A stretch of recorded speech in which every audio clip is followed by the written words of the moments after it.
Think about the last time you were in a meeting or a classroom and you had the perfect answer. You felt that rush of excitement, right? You wanted to jump up, explain exactly why you were right, and show everyone how much you know. We've been trained to believe that being the smartest person in the room is the goal. We think that if we show off our brilliance, we'll get the promotion, the respect, and the power. But if you listen to Niccolò Machiavelli, the man who literally wrote the book on how power actually works, he would tell you that you are walking straight into a trap. In the real world, brilliance isn't a gift, it's a target. Machiavelli spent his life watching how leaders rise and fall. He noticed something cold and honest. People don't actually like it when you're smarter than them. They might clap for you, but underneath they feel small. They feel threatened. And when people feel threatened, they don't reward you. They try to stop you. You see, human nature hasn't changed since the Renaissance. We are still driven by ego and the need for status.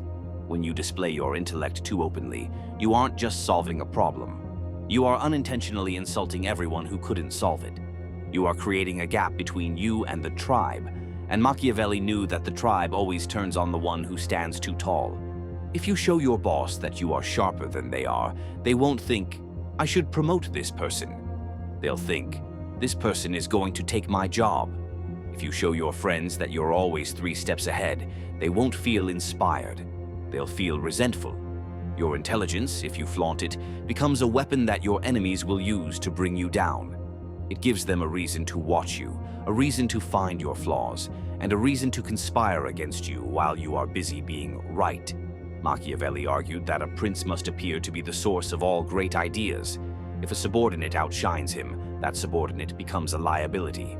In the world of power, being useful is safe, but being brilliant is dangerous. Today, we're going to talk about the Machiavellian secret to true success. It's not about being the loudest or the brightest. It's about being the most dangerous person in the room while looking like the most harmless one. It's about the art of the shadow, learning why you must hide your brilliance, how to make others feel like the geniuses, and why the person who stays invisible is the one who actually controls the world. We will explore how to use your mind as a hidden blade, only revealing its edge when the victory is already yours. We'll look at why the most successful people in history often played the part of the humble servant while they were secretly pulling the strings of entire empires. You have to understand that power is a game of shadows. If you are standing in the spotlight, everyone can see your next move. They can see where you are weak and where you are strong.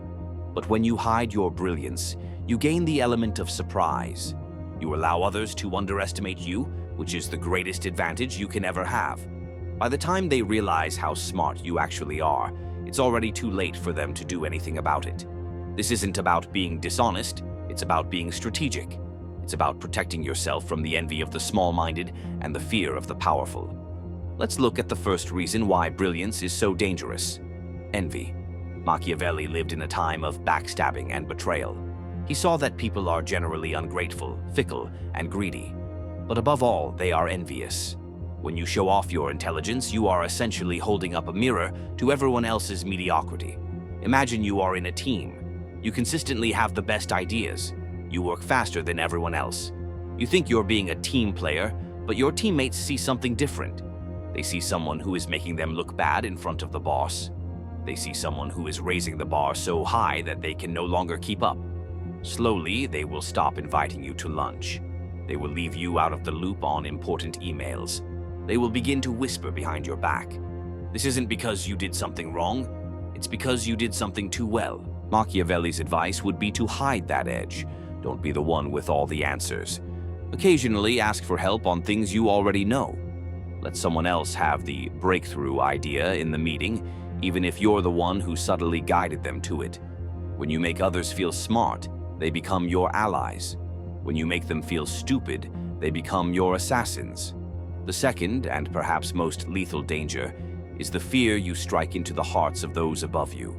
Machiavelli's most famous work, The Prince, is essentially a guide for leaders to maintain their power. And a leader's biggest fear is being replaced. If you are a brilliant advisor and you constantly show that you are more capable than the person in charge, you have just put a countdown timer on your career. A leader wants to feel that they are the sun, and you are just a planet reflecting their light. If you start to shine with your own light, you are challenging their authority. Think of the story of Nicolas Fouquet and King Louis XIV. Fouquet was a brilliant finance minister. He was clever, wealthy, and talented.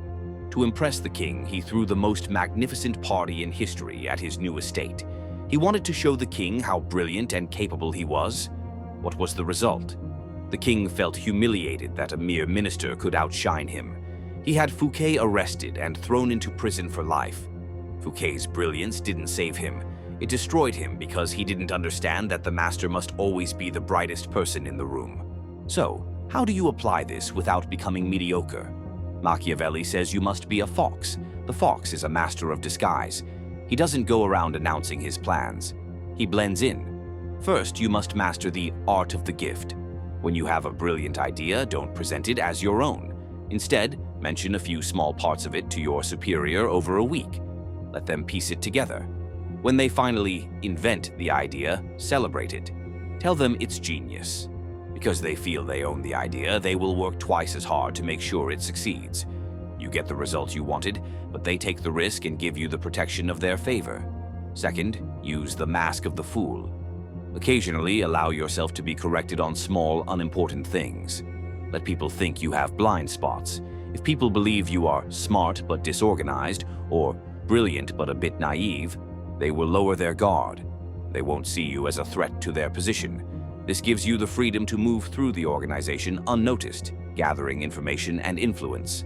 The ultimate Machiavellian goal is to be indispensable without being famous. Famous people are targets.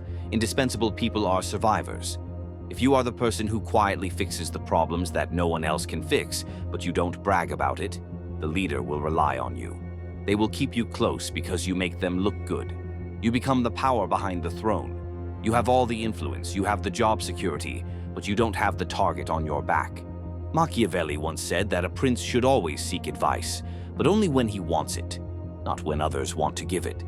By hiding your brilliance, you wait for the moment when the leader is desperate. When they come to you for help, and you provide it quietly and efficiently, you have secured your position. You haven't forced your brilliance on them. You've allowed them to discover it as a resource. We must also talk about the personal cost. Hiding your brilliance is lonely. It means you can't always take the credit you deserve. It means you have to listen to people say things that are wrong and stay silent. It means watching others get the applause while you stay in the shadows. But Machiavelli would ask you, what do you want? Do you want the applause of the crowd, which is fickle and can turn into boos in a heartbeat? Or do you want the security and the power that comes from being the one who truly knows how the world works? Brilliance is like a flame. If you leave it out in the wind, it will be blown out. If you show it to a child, they might get burned and hate you for it. But if you keep that flame inside a lantern, it will light your path through the darkest nights. As we close this out, I want you to look at your own life. Who are you trying to impress? Why are you showing off?